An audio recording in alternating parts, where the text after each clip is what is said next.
Yung IKEA. Malaki po ito. Yan. IKEA siya working. Backward. Tapos, harap. May ilaw. Yan. Battery not included po. Dalawang AAA lang naman yan. Yan. Yan yung details. Yan yung details niya. Yan. Tandaan nyo po yung ano.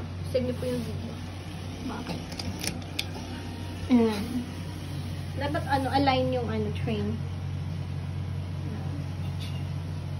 Ang ganda po niyan. Tumba na yun. Ayan. Accessories.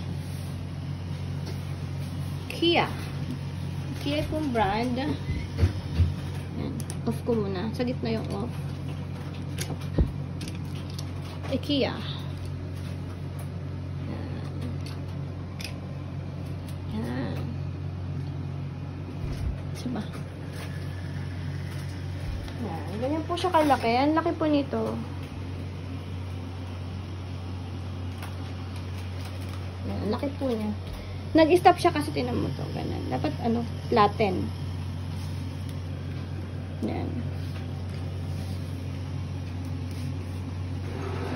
Pero alam ko dapat, ano lang, tatlong train lang dapat siya.